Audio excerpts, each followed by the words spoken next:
Assalamu alaikum wa rahmatullahi wa barakatuh. Okay, are there any kids in the house? Anyone younger than, let's say, 14? If you could raise your hand. Okay, if y'all could just leave, inshallah. Why are you laughing? I'm not, what's going on here? That's not cool? We can't, okay. So khalas, there's a couple of things, inshallah ta'ala, I wanted to discuss that I might not discuss, inshallah. Just use code words. Code words? Okay, so maybe we'll use some code words. I might need Sheikh Umar's help with that, coming up with the code words, inshallah. Okay, misconceptions about love. Alhamdulillah, I've been in a position for the last almost 2 years where I get a chance to speak to a lot of people, and I've been put in a position where very often I'm put in front of young people. So one of the outcomes of that is that young people come to me for advice. And the other thing that I've seen is that a lot of young couples come to me for advice. So obviously older couples, they look at me, they're like, this young guy wearing this ridiculous leather jacket, we're not going to go to him for advice. But the younger crowd does come to me for advice. And so for me, these last 2 years, they've been a learning experience in terms of the types of problems that a lot of the young couples, especially, and I'm not saying that the older generation don't face these problems, but I'm saying I've found it prevalent in the younger generation. And a lot of these problems, what I've noticed in these last 2 years is that a lot of these problems stem from misconceptions that young people, and I hate to generalize, but I have to here a little bit, misconceptions that young people tend to have about love and relationships and all of that. So I compiled a list, inshallah ta'ala, and I did this is the first time doing this. I compiled a short list of my top 8 misconceptions, inshallah ta'ala, about love and relationships. Number 1, first misconception or first issue, that infatuation equals love, or not being able to distinguish between infatuation and love. Infatuation is the initial feelings of lust and attraction and those butterflies in your stomach, which most people tend to confuse for love. They tend to think that that initial feeling when you look at someone and your eyes meet someone and you feel butterflies in your stomach and in your head there's like a Bollywood movie going off in the background and you're in the field somewhere running through or something like that. That is what most people tend to think. They think that is love. And yeah, it's kind of weird. It's a little bit weird. But that is actually infatuation. Those are the initial feelings that you have towards someone. Love, on the other hand, is something that takes time. So as we know, when a couple, when they get married, of course, Allah subhanahu wa ta'ala puts love and mercy in their hearts, but that's the birth of the love. And as time goes on, the more you put into love, the love will grow and get stronger. Now, one of the issues I found with this point is that sometimes young people, they will base their decisions regarding the person that they want to marry or the person that they're in love with based off of their infatuation with them. So they may overlook serious issues of incompatibility, for example. So you have a brother and sister who want to get married, and on the face value, like if you were to talk to them, if you didn't know that they were in love or whatever, you would say you two are never compatible. And most likely if they were to go speak to a sheikh or an imam or something like that, or they got some premarital counseling or something like that, it's very likely that the imam or someone would tell them, listen, you guys have a lot of issues that you need to work out before you actually enter into a relationship. So that's the first thing. SubhanAllah, I remember once a brother came up to me, a young brother, and he told me, he said, Sheikh, I'm in love with this girl, all this kind of stuff. And I said, okay, tell me about her. And I know this brother very well. So I was like, okay, tell me about her. And I was like, if you can tell me about her, I'll give you my advice on whether I think, inshallah ta'ala, the two of you will be compatible or not. And then he told me about her, and then I realized that she is very, very different than him. And he was actually a religious brother. She was completely not religious and all of that. And so I said, I told him, I said, listen, what's the deal here? Like, I know this is not like you. If I were to ask you, normally I would never imagine that you would marry someone like this. In terms of like your religiosity or whatever you want to call it, you guys are on very different levels. And then he tells me, he says, you know, Sheikh, I just felt like the first time I met her, you know, it just felt right. And I felt like this is the one. This is my soulmate. Inshallah, we'll talk about soulmates, inshallah. But he said, this is the one. And I said, okay, let me just ask you one question. I said, think about this question and then tell me what you feel about the decision that you're about to make. I said, inshallah ta'ala, this girl or this woman, she will, inshallah ta'ala, one day be the mother of your children. She's going to be the person raising your children, giving your children the tarbiyah and upbringing and all of that. Are you comfortable with this person raising your children? And do you foresee any issues? And then he thought about it for a while, and I told him, I said, go home, think about it, come back to me. And then he came back to me, and he told me, he said, I don't see it. He said, I never thought that far ahead. And that's the problem with infatuation, that we get so blinded by this quote-unquote love that people don't tend to think beyond the attraction that they have initially. So that's misconception number one. I don't know how I'm going to keep this under 10 minutes, but I'll try, inshallah. Okay. Khalas. Number two. 7 minutes, okay. Second misconception that people have about love and relationships is that if someone loves you, so they'll tell themselves, like, if this person really loves me, then they will change for me. So they'll tell themselves that, even though, once again, we may not be compatible, we may have a lot of issues, a lot of differences, but we love each other. And inshallah ta'ala, we'll make it work. And I know, like, there's things I don't like about her, but I will change her, inshallah. And out of her love for me, she will change. Or she may be telling herself, out of his love for me, it will change. And as they say, love conquers all, right? Have you guys heard that? Love conquers all. They say, you know what? We'll get through all of this because of our love. And subhanAllah, this is once again one of the main issues that I've seen, is that when people get over that infatuation stage, they realize that it's very, very hard to change someone else. And it's really that person who has to want to change themselves. And once you're no longer infatuated with a person and you're past that honeymoon stage or whatever they call it, 5, 6 months, 4 months, 2 months, depending on who you ask, right? Once you're past that stage, it's very difficult. So I always tell young couples, I say, listen, this person, the way they are in front of you right now, the way you see them, marry them, keeping in mind or telling yourself that they're never going to change. And if you're happy with them the way they are right now, then go ahead and get married. But don't make the assumption or don't assume that they're going to change, or don't tell yourself that, yes, one day this person will change. Number three, third misconception, that by getting married, you are completing yourself. And as they say, I'm looking for my other half when people are trying to get married. Or people say my better half, sometimes. But in the beginning of marriage, especially, people say my better half, right? The issue here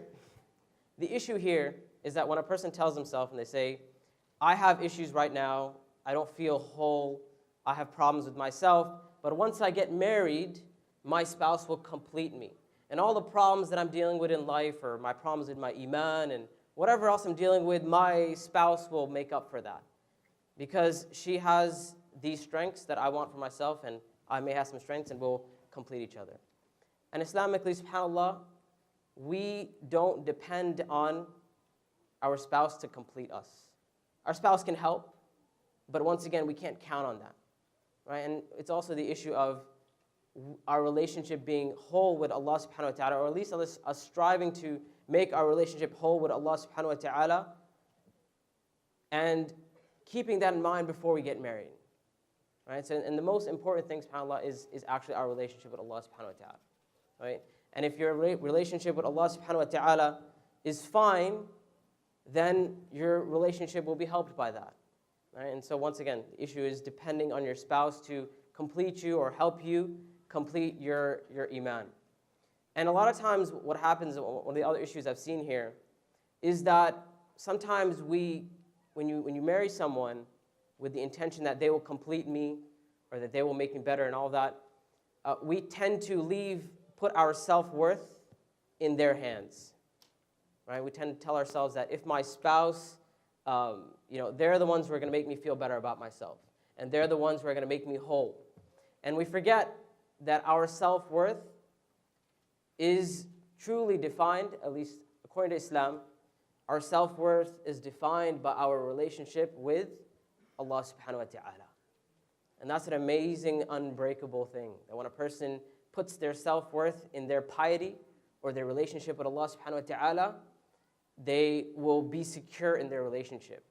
Because they don't have that need to have their spouse always tell them that you're amazing or you're perfect, which is all good, alhamdulillah. It's something that spouses should do. They should encourage one another and praise one another, but they don't rely on that single factor to make themselves feel whole or make themselves feel complete. There's a story of Zahir radiallahu ta'ala an, which Sheikh Umar Sulaiman, I believe, shares in his class. Is that correct? Yeah.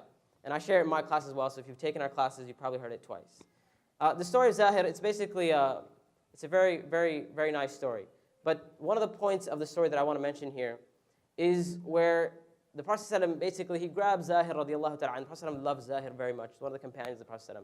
He grabs him from the back, and then and the Prophet ﷺ says, "Who will buy this slave from me?" All right? It's like a joke the Prophet ﷺ is playing on Zahir radiallahu ta'ala anhu to show his love and affection for him. And Zahir, once he realizes the Prophet ﷺ, he realizes the Prophet ﷺ is joking with him. He actually moves further into the embrace. He wants the Prophet ﷺ to hold on to him tighter. And at one point he says, "O Messenger of Allah, I think you will find that I am unsellable, that no one will really pay much for me." And they say about Zahir radiallahu ta'ala an, that he wasn't like the best looking guy. Right? He wasn't that good looking or whatever. And he knew that. So he says to the Prophet ﷺ, he says, "Listen, I think you will find that if you try to sell me, like no one's going to pay anything for me." And so the Prophet ﷺ tells him, he says, "Most certainly, O Zahir, with Allah subhanahu wa ta'ala, you are extremely valuable." And what the Prophet ﷺ is teaching Zahir radiallahu ta'ala an here is that your value doesn't depend on your looks, on how people see you and whether they think you're a valuable person or not. He tells him, sallallahu alaihi wasallam, he tells Zahir radiallahu ta'ala an, he says, Allah subhanahu wa ta'ala finds you valuable. And here we see the Prophet ﷺ teaching the companions about self-worth, where their self-worth lies. And it's very important that before people jump into a relationship or get into a relationship, they understand that in the end of the day, their spouse may be happy with them, they may be upset at them, they may be proud of them, they may be disappointed with you, like your spouse may be disappointed at you, but your self-worth is directly tied to your relationship with Allah subhanahu wa ta'ala. Also, misconception number 4. There is one single person out there for each and every one of us. And this goes back to the issue of your soulmate.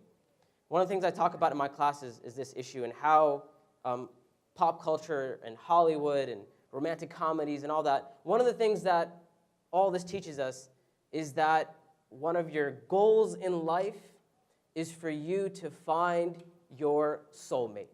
That one person out there in the world somewhere who is perfect for you. And they're going to, once you meet them, everything is going to be perfect. Everything is going to be amazing. Like I said, if you're in a Bollywood movie, there's going to be like fireworks and stuff in the background, and you're going to know this is the person. Right? This is the one person for me. SubhanAllah, I remember the first time I taught my class, after I mentioned the issue of the soulmate, a sister came up to me and she said, "Sheikh, are you telling me I don't have a soulmate?" And I said, well, it depends. If by soulmate you mean that there's only one person out there who, once you meet them, you're going to know there's going to be butterflies in your stomach and everything's going to be amazing and they're going to be perfect and they're never going to say anything to upset you and they're always going to know when to bring you flowers and you'll be on the same wavelength at all the time, right? Whatever you're thinking, this person knows. If that's what you think a soulmate is, then yes, I'm telling you, you don't have a soulmate. However, if you mean that Allah subhanahu wa ta'ala has decreed for you to marry a certain individual, and you want to call that person your soulmate, alhamdulillah, no problem, go ahead and call that person your soulmate. Right? So now, the issue here is when we tell ourselves that there's only one person, and that person will be perfect, and there's going to be no issues and all of that, and I've had this happen to me as well. A sister came up to me, and she said, I'm having some issues with my husband, and we're having problems. And she said it wasn't like that in the beginning, but now, we're having all these issues. And then she says to me something which it hurt me very much. And it was actually the first time I'd heard this. Now I've heard it many times. But it was the first time I heard this. And what the sister said to me, she said, "I think I married the wrong person." And I said, why? And she said, because I don't think he's my soulmate. Right? And it's probably, now the issues that they were having were not like major issues, like that are grounds for divorce or anything like that. Right? These were issues where she's like, yeah, I just don't feel that connection anymore. Right? Like, it's just not there. Like, my heart is, it's just not there. And, he doesn't know what I'm thinking. Right? Like, it just doesn't. So I think I married the wrong person. I need to go find my soulmate. Right? That's misconception number 4. Number 5. Once you find your soulmate, they will be perfect. They will be absolutely perfect. There's going to be no issues with your soulmate. Now, seeking perfection is, wallahi, a big problem. And I've narrowed it down to 2 big issues with seeking perfection, or looking for that perfect person, that soulmate or whatever. Number 1 is that that person doesn't exist, as we said. There's no one who is perfect. So a brother or sister may spend their whole life trying to find that perfect person. And wallahi, you may think I'm exaggerating, but once again, I've seen this happen. That what's stopping a certain brother from getting married? This dude's like 35, getting on to 40, right? He's got a job, he can provide for his family, all that kind of stuff, but he's not married yet. Why? His mom brings him a new girl every weekend, right? Check her out. What do you think about her? He's like, yeah, I don't know. There's a couple issues here and there. Let's see what else you got, right? And this has started when the guy was like 25. 10 years later, he's still going through sisters, right? Every day, someone else is like, yeah, I don't know if this person. You're never gonna find that person. There's no single person out there who is perfect. And something I believe I mentioned in my earlier talk as well. No matter how big of a scholar someone is, no matter how big of an imam they are, no matter how popular they think they are, there's no individual on the face of the earth today who is perfect, who doesn't make mistakes, who doesn't have certain shortcomings, who doesn't have certain issues, right? So you're not going to find that person. Number 2, the other problem with looking for perfection is that if you marry someone on the assumption that they are perfect, that they are your soulmate, then you're going to be let down very quickly, right? In a short period of time, you're going to find out that they have issues and they have mistakes. And I get it. We live in a culture where we're told, like you watch TV and you watch movies and things like that. You watch The Notebook, for example, and you're like, oh my God, Ryan Gosling is like perfect in this movie, right? Like I want that. Like so, a sister may be watching The Notebook and she tells herself, she says, that is the type of guy that I want for myself, right? I want my Ryan Gosling, except, and this is one of the things I often say, I want my Ryan Gosling, except I want him wearing a thobe and I want him with a beard, right? That's the difference. That's the difference between that Ryan Gosling and my Ryan Gosling. This person doesn't exist, and you're going to have issues if you marry someone with the assumption that they are perfect. Even, like I said, I get it, we live in a culture, even subhanAllah, and this is an issue which I was debating whether to bring up here or not, but I think this is an issue which is common now, even in the Islamic circles, even in like the way da'wah the da'wah scene is right now. A lot of young people look up to speakers and scholars and people who are well known, and they just assume that this person, because they're on stage, because they're giving a talk, because they have knowledge and stuff, that they are perfect, that they have no issues. And that is, na'am? Don't blow our cover. He said, don't blow our cover. I'm about to blow your cover really hard right now, Sheikh Umar. I'll share a story with you, okay? This is a story that happened with a close friend of mine. I actually shared the story in my class as well, so if you've taken my class, you've heard this story before. A close friend of mine who's a well-known speaker, and I'm not going to say his name, but if I said his name, I would imagine that almost everyone in this room would know who this person is. This brother, may Allah protect him, he was the imam of a community for a long time. So he'd get a lot of phone calls. People would call him with issues and this and that. So one day he gets a phone call, and it's his sister. And it wasn't odd because, like I said, he's the imam. People call him with their problems and all that. So he gets a call, and he picks up the phone, and it's his sister. She says, Assalamu alaikum. He says, Wa alaikum assalam. And she goes, Sheikh, I'm in love with you. And this brother, mashallah, one of the things I say about him is this guy's a boss, right? He's a boss. So you know what he says to her? He goes, sister, you're not in love with me. You're in love with your perception of me. You're in love with who you think I am. He says, if you only could talk to my wife, she would tell you. I'm not done with the story yet. He said, if you could only speak to my wife, she would tell you how I make her cry every single day, right? And he slammed the phone, right? So we assume that because people may be good looking or whatever, like Sheikh Omar Suleiman, obviously, right? And they're a public speaker. I hate you so much right now.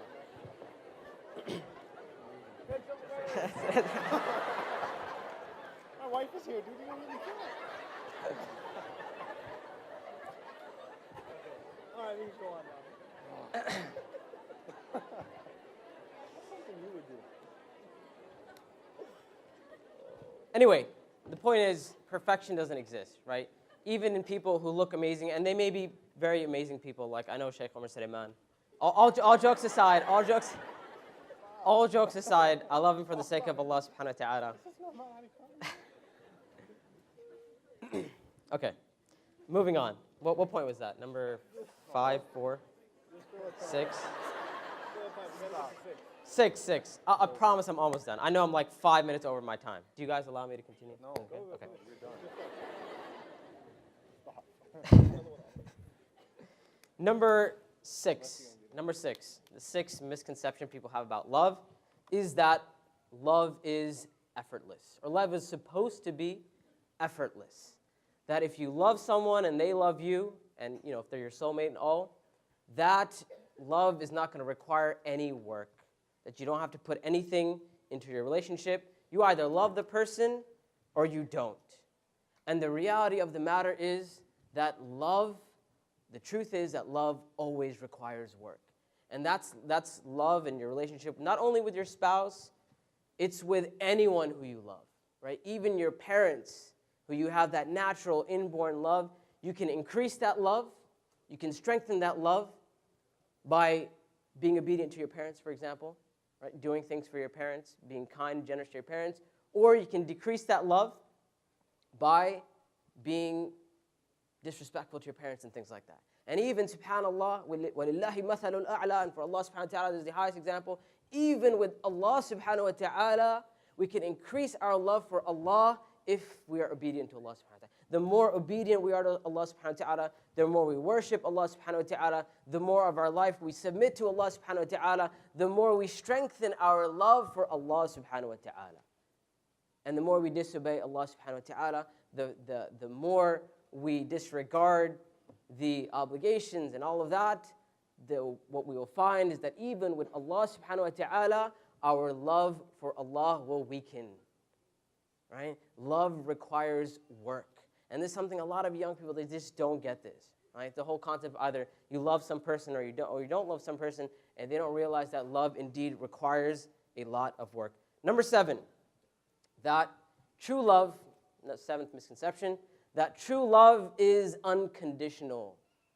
That if someone truly loves you and you love them, or let's say, and I'm actually, once again, another case study, someone came to me, I was talking to this couple, they're having issues with one another, and one of the things that I came to realize is that they had very unrealistic expectations from each other.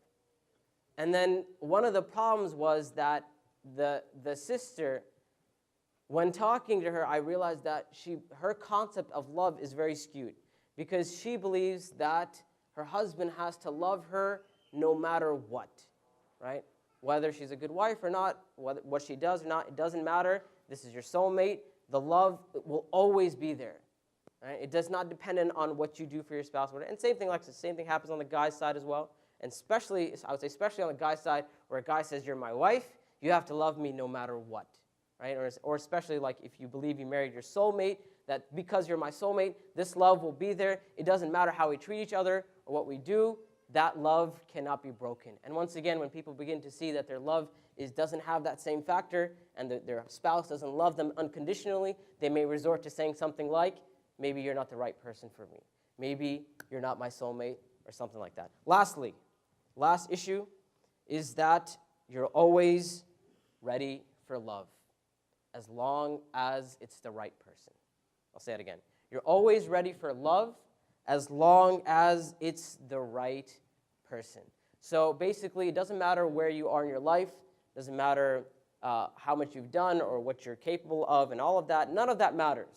When you find the right person, when you find your soulmate, for example, then that is the right time to be in love, and that is the right time to be in a relationship. You're always ready, as long as it's the right person. And the truth of the matter is, this is one of, and this is, I know I put this at the end, but this is one of the biggest issues that I've seen. You know, about, I would say, 10 or 15 years ago, before I went to Medina, when I remember back in the day when I first started practicing Islam, when there was a revival in the da'wah, there's a lot of speakers coming on the scene and people calling to Islam and all of that. One of the things that a lot of speakers would say, they would always encourage the youth to get married young, right? The scholars and the speakers in America, they would tell young people, like, listen, you're young, there's so much fitna in this society, there's so many issues, so many problems, so many temptations, so one of the things you can do to protect yourself is to get married young. And subhanAllah, because of that whole era, we're actually seeing some of the problems of that era today. And one of the problems is that people jumped into relationships back then unprepared. Right? They were like, okay, the only thing that matters is that I find someone and I get married. So people would get married and they don't understand some basic things that a person should know before they enter into a relationship. For example, just the simple fact or understanding that men and women are different. There are times when women react differently to situations and men react differently. There's nothing you can do to change the person. There's going to be the times when your spouse reacts in a certain way and you just cannot understand it. You have no choice but to accept it. You can bang your head on the wall, you can go crazy, you can pull your hair out, you can do whatever you want, but this is how she understands the situation, right? And so you just have to accept that at certain times.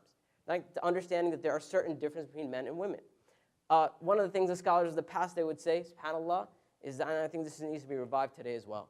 They would say that it is impermissible for a person to get married until they understand the rulings of marriage and divorce, the fiqh of marriage and divorce, at least the basic fiqh of marriage and divorce. And subhanAllah, how many people today get married and they don't have a clue? A single issue happens and it's like, I don't know what to do, call the imam, start freaking out because they have no idea.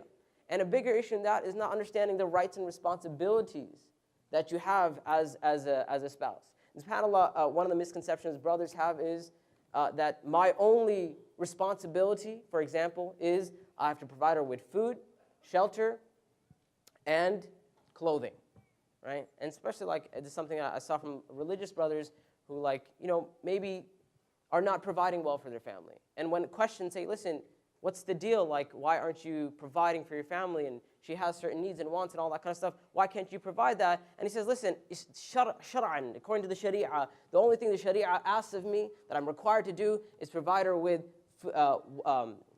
food, shelter, and clothing. And subhanAllah, that is a very limited understanding of what the sharia requires. Right? So not having the knowledge of what a relationship takes, and this is why one of the things that I always tell anyone who comes to me for advice regarding getting married, I say always, always, always get premarital counseling. Right? Always. For me, like if someone wants me to do a nikah or something, I'll be like, listen, I'm not touching your nikah with a 10-foot pole unless you can prove to me that you've gotten some premarital counseling done, that you can show to me that you know what it means to be married. You've had to at least think about some of the situations that will come up when you get married, right? And Allah subhanahu wa ta'ala knows best. That's my top 8 list, inshallah ta'ala. Inshallah ta'ala, Mashayikh and the brothers can add to what I've said, and Allah subhanahu wa ta'ala knows best.